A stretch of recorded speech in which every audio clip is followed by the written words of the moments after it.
Assalamualaikum warahmatullahi wabarakatuh. Halo teman-teman, dalam kesempatan ini saya Atep Setiawan dengan NIM 231402330 mahasiswa Trilogi Jakarta. Insya Allah dalam kesempatan ini saya akan sedikit membahas tentang mengenal proyek penguatan profil Pancasila, yang mana ini adalah salah satu tugas UTS dari mata kuliah profil pelajar Pancasila, yang dosen pengampunya itu adalah Bu Febri Yuli Satriani SPD MPD.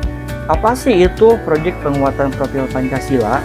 Proyek penguatan profil Pancasila atau bisa kita sebut dengan P5 itu adalah pembelajaran berbasis proyek, yang mana pembelajaran tersebut adalah membantu kita untuk memahami karakter dan nilai-nilai ke Pancasila. P5 bukan pembelajaran proyek biasa. Dalam kegiatan ini kita lebih terjun ke dunia nyata, bekerja sama dengan teman untuk menyelesaikan masalah di sekitar kita tentunya. Yang menjadi pertanyaan, apa sih itu tujuan P5? Di sini saya akan sedikit menjelaskan ada 6 tujuan dari P5 ini. Yang mana ke-6 tersebut adalah yang pertama ada beriman dan bertakwa kepada Tuhan Yang Maha Esa. Yang kedua adalah berkebinekaan global. Yang ketiga ada bergotong royong. Keempat, mandiri, dan yang kelima, bernalar kritis, dan yang terakhir ada kreatif. Nah, itu ada 6 tujuan dari P5 ini. Dan lanjut, bagaimana cara kita untuk bisa menerapkan tentang P5 ini? Di sini saya akan sedikit memberikan contoh untuk penerapan P5 tersebut. Nah, yang pertama kita bisa mengerjakan proyek secara berkelompok.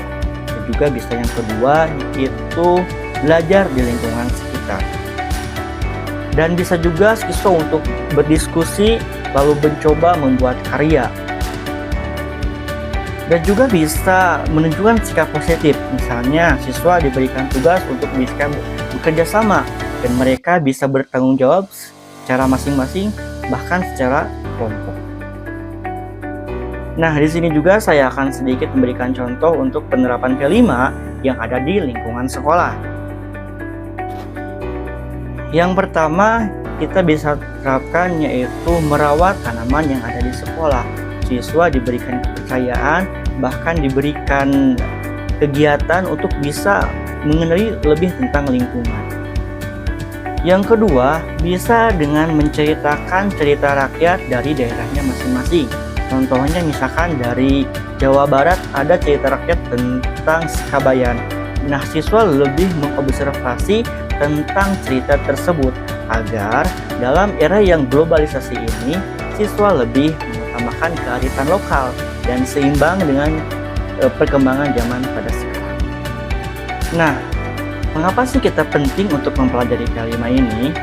P5 tidak hanya pembelajaran saja, tapi dalam P5 ini kita bisa menciptakan karakter siswa yang lebih peduli pada sesama, lebih peduli sama lingkungan, dan peduli juga kepada tanah air ini.